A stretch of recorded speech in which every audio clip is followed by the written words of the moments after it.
Good afternoon, listener, probably, singular. This is the first episode of a little podcast series I'm making called What Would They Think? A little something about kind of the podcast, just some context.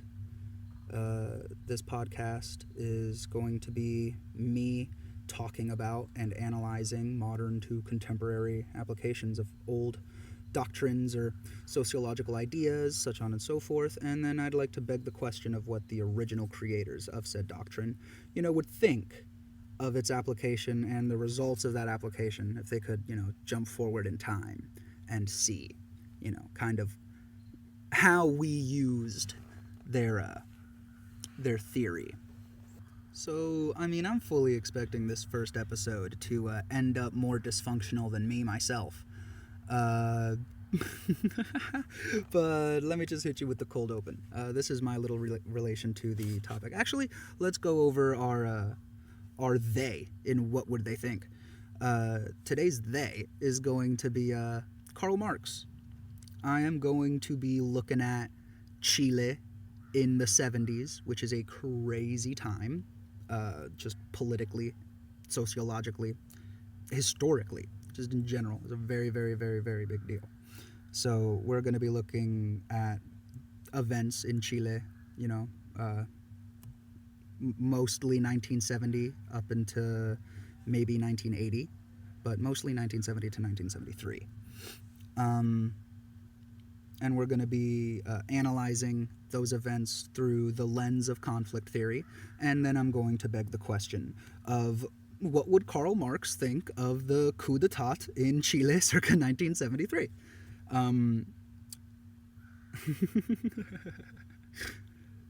So my little connection with this subject is why I chose it for the first episode. So, January of 1973, my mother, Claudia Andrea de Sanchez Romero, is born in Antofagasta, Chile, into poverty. Another big thing, not as important as my mother being born, but still fairly important, would be that a coup d'etat happens. That very same year, only 9 months after my mother's birth, Chile would take center stage in, the play of proxy conflicts that is the Cold War. So, what led to a coup d'etat happening in Chile in 1973, in September 11, 1973? This is the 9/11 Americans don't talk about. Which, funnily enough, by the end of this episode, you might understand this little fact I'm about to give you, is that before we knew Al-Qaeda were the people that committed the heinous acts of 9/11. The U.S. government had to think about the possibility of it being the Chileans because of just the timing. 9/11 is a big year for Chile. And hint, the Americans are involved. Well, to answer that, kind of have to go backwards 3 years in time to the 1970 Chilean presidential election, where something totally unprecedented happened. A Marxist socialist was elected president. In South America, far too close to the U.S. for anyone to be comfortable with that. Why is that a big deal, though, to the U.S.? Well, it was the year 1970. The Cold War is in full swing, as well as all of its tributary conflicts and all of its proxy wars. And I mean full swing. By this point, 1970, 37 proxy wars and conflicts had been backed, financed, or military aided by the United States. All in the name of national security and protecting the American way of life, of course, even though I think that's baloney. It's actually in the name of containment and to secure foreign American assets, all of which were precedented, of course, by the ever-paternalistic Woodrow Wilson. I'm not going to get too deep into that, though, because I hate him and his Wilsonian interventionalist doctrines. That's neither here or there. The point is, it's 1970. Oh, we're also we're also 15 years into the Vietnam War. So yeah. Point is, if you're American or any first world country, but definitely American, communism, big bad. And if communism or anything similar pops up anywhere in the world to any degree of significance, America must be big mad. So, it's 1970, and one of the most promising South American countries, which has a lot of potential to become to become an amazing American asset, Chile, democratically elects a Marxist socialist president, Presidente Salvador Allende. That's bad for the U.S., not a great look. As for containment, that's a breach. That's a breach of containment. And for foreign assets, that's a huge loss. A massive L. Terrible. Woodrow Wilson is rolling in his grave. His administration would not take this kind of disrespect. He would intervene, and the contemporary American foreign policy of the time demands intervention. Yikes, though. This isn't what we've dealt with previously. That's not a dictator. That's a president. Elected by a sovereign democratic people. Militaristic intervention to any degree would be ethically questionable at best, not to mention extremely expensive, Like I said, Vietnam is 15 years in with no pragmatic end in sight. So this is all to say that America had to do something, but America was also in no place to have anything to do with whatever that something is. There is only one solution. Well, there's also the solution that I have to wait for this plane to pass overhead. Okay, I think it's gone now. The solution is sneakiness, of course. Clandestine operation. The CIA gets involved in Chile. This is no longer even a question. The majority of all those documents have been declassified, absolutely confirming the CIA's presence in Chile from 1970 up until 1973, and likely afterwards. That is, by the way, why I call it the 9/11 that Americans don't talk about.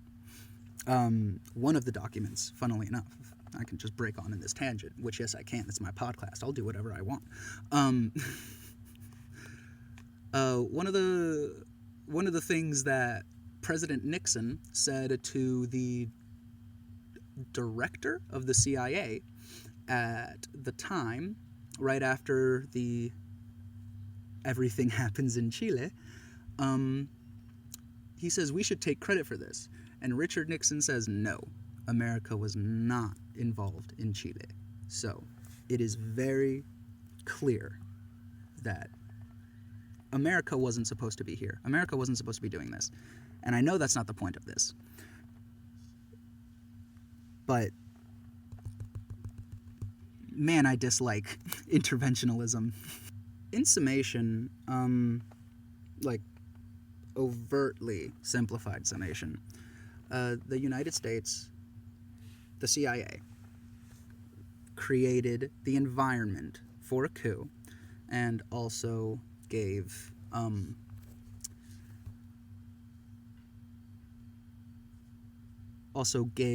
the Chilean military, which was one of the belligerents in the coup, weapons, mostly missiles, because that was the big thing. So, it is now 1973 in Santiago, Chile, the capital. And stuff's about to go really, really, really bad. President Salvador Allende is murdered in a very violent militaristic coup. Now, it's kind of strange because oftentimes coups don't require all too much violence. Typically, it just comes to a point where the military agrees more with the people or whoever is staging the coup then, whatever governing body that military is meant to be loyal to. And then they just kind of stop protecting, whoever the coup is against, and then the coup happens. But this time was violent. Salvador Allende was killed. There was gunfire, rocket fire, missile fire. This was an intense coup, even though it was very, very brief. Immediately after the coup, something called the Joint Military Regime took over Chile, and it was headed by Augusto Pinochet. He became the de facto dictator of Chile, and I say de facto because by the year 1981, I believe he forced his Department of Justice to legally make him a president, which is a really funny way to do that. Like a very, very funny way to do that. So de jure, by 1981, he was a president, but no, de facto, he was a fairly ruthless dictator. But he was capitalist and America-friendly. We did that on purpose. So, when he came in, he created an entire new group of kind of subjugated people, of a minority group, a class, which were the proletariats. Immediately, there was political enemies, and these enemies would be taken as criminals, and they would be murdered, typically. There were massive kind of culling of prisoners and political prisoners and anything. Drugs, weapons, anything. Any charge of any kind. If you speak out against capitalism, anything like that. Death. Period. By the military, of course, not by the police. Now, I'm going to do a little explaining of my kind of thought process here. Because according to conflict theory, it was Karl Marx's conflict theory, the bourgeoisie is the minority group, but they are still, the top. So while they are the minority, they are the majority. It's classist. They control everything. And while the proletariat is the majority, they will only grow poorer. And since the bourgeoisie, the wealthy class, will only grow richer, and there will probably be less and less of them. And that is specifically applied to a capitalist world, and Chile was experiencing that. So they went socialist, and the minority group, the Socialist Party was a minority party, and they won out of minority. They got the majority vote, but it still wasn't it was only 22 or 25, something like that. This is because Chile has multiple parties, not just two. Now, what I think is interesting, now we're going to go, I guess we're kind of at the point of what would Karl Marx think about this? What would Karl Marx think about, socialism in Chile, Marxism in Chile in 1973, and what would he think about, its violent overthrow out of Chile in 1973. And even furthermore, socialism is kind of coming back up in Chile in present day. So the really interesting thing about this application is that it's different than previous applications of Marxism. We think Marxism or communism, we often jump to specifically Russia. Lenin's Russia under Leninist Marxism, and Stalin's Russia under Stalinist Marxism, which they were fairly similar. Now, those two are kind of weird and wrong. Karl Marx had no vision of communism setting up shop in an underdeveloped place where there aren't any means of production. Socialism was really supposed to happen in a place where there are a lot of workers, usually working for the same people, like back here at home, where, there's a corpocracy and there might be a whole bunch of, there's probably there are some companies that have like thousands, tens of thousands of employees. That scenario is where Karl Marx envisioned the application of Marxism, as opposed to, Russia circa anywhere from the 1800s to the 1900s. Or I guess we'll just say 1900s, whatever. No actual production, no manufacturing, no factories, nothing really like that. It was still mostly serfs and farming and stuff like that, which makes no sense, really, for Marxism. But Chile is a much more optimal playground for Marxism. Why? Well, Chile had a lot of growing infrastructure already. It had a decent amount of people, a small but reasonably powerful bourgeoisie, and a growing proletariat class, a very big working class. And those workers were not just farming. They were mostly building, mining, ore refining, sand refining, a lot of actual manufacturing, a lot of real production owned by very few people. That is the perfect stage for real Marxism to be kind of tested out. And they were elected. I think Karl Marx would look at this and go, well, gee whiz, that's exactly what I wanted. Like, that's exactly what he wanted. Instead of, Lenin and Stalin goofing it all up, trying to... Anyway, that's not exactly the point.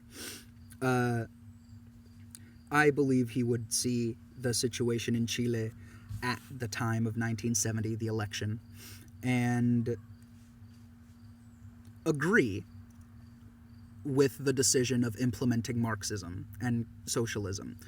And I kind of genuinely think that if Marxism, or if we could show Karl Marx how Lenin ran his thingy and how Stalin kind of implemented Marxism, he would deem it very incorrect, even though, domination, power, blah, blah, blah, blah, blah. I'm really talking specifically just the doctrine, and Marxism pretty clearly states that it is meant to be used in a place of high manufacturing with a lot of workers, all working for the man. I also think Karl Marx would feel very, yeah, that's capitalism, when the CIA goes in and helps stage a coup against an elected Marxist, and then implements a capitalist, America-friendly dictator so that American business owners can be the bourgeoisie in Chile, instead of making it so that there isn't a bourgeoisie in Chile. I feel like, Karl Marx would just be like, yeah, I mean, that's capitalism. Pretty evil, don't you think? Which, yeah, I mean, that instance is pretty evil. Just kind of going in and, taking a sovereign nation's decision into your own hands, disagreeing with it, and destroying it, and then putting a dictator in charge who commits heinous acts. Now, I am running a little long for this episode. I want to keep it at a semi-digestible length, coming up on 20 minutes. That's probably a decent amount of time, honestly. But I want to go over just one more thing that I honestly find really, really interesting, actually, and is literally just about the most modern kind of example of conflict theory to date. And that is the current Chilean situation that is happening right now. So, after 1973, Chile gets ruled by a capitalist dictator turned de jure president for 73 to 91. You do the math, not me. For a long time. And then they were ruled by, mostly conservative capitalists until now. What happened? Well, according to conflict theory, if we look at this through conflict theory and think like Karl Marx, we can see clearly, simply what happened. The proletariat never left. They just became more subjugated under a dictator, a powerful dictator. No, of course not, because just as Karl Marx predicts and explains throughout his doctrines and throughout his manifesto, the proletariat only grows, and of course it only grows. It only makes logical sense for them to grow, especially when when the America-backed capitalist dictator rules over your country and explodes, the infrastructure and brings in a lot of foreign investors, mostly or largely American, and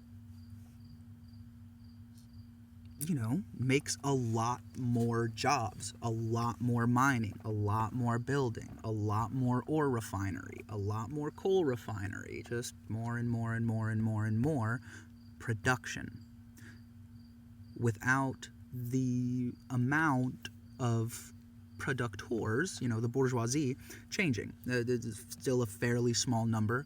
They still have the majority of the power in Chile and here. So the proletariat, the work, only grew and grew and grew, and they were still being subjugated. There was still a huge class divide in Chile under this dictator, and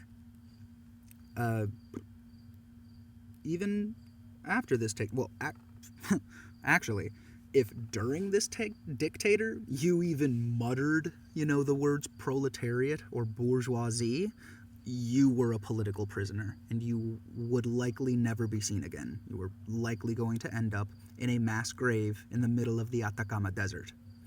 It happened a lot between 1973 and 1990. It happened an unfortunate amount. So, not only have you increased the amount of proletariat, but you have also increased the conflict, the confliction in the proletariat class. You've made them angrier. You've subjugated them deeper. So, decades later, when people are starting to talk about socialism and communism again, with an exploding proletariat class, just as Karl Marx predicted, the last Chilean election ended in a socialist president being elected. Well, gee, isn't that interesting? It's like when you simultaneously subjugate an entire class of people and also make that class of people grow in numbers, eventually they're going to boot you out, or they're going to try to get more of that power back for themselves, and that's exactly what's happening. And if Karl Marx could see what's happening right now in Chile, I feel like he'd have butterflies in his tummy. I feel like he'd be so happy. In fact, I think he'd be proud. He'd be proud to see a proletariat class not only, attempt to legitimately, democratically, take control of their means of production, of their country, the country that they build and they contribute to.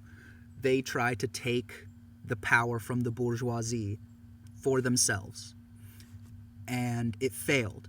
And then to see them subjugated and dictatorially ruled, and then bounce back at the nearest legitimate opportunity to do it again, democratically again,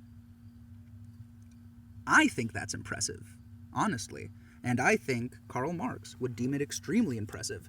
I think my conclusion for this podcast is that Chile, from the years of 1970 to present day, is the most interesting example of conflict theory arising in a sovereign nation to date. And I believe that Karl Marx would agree with me if we could have him look at the history of Chile. I think he would agree with me. That is what I think they would think. That's the name of the podcast. I'm wrapping it up now. That's the end. Bye. Thank you.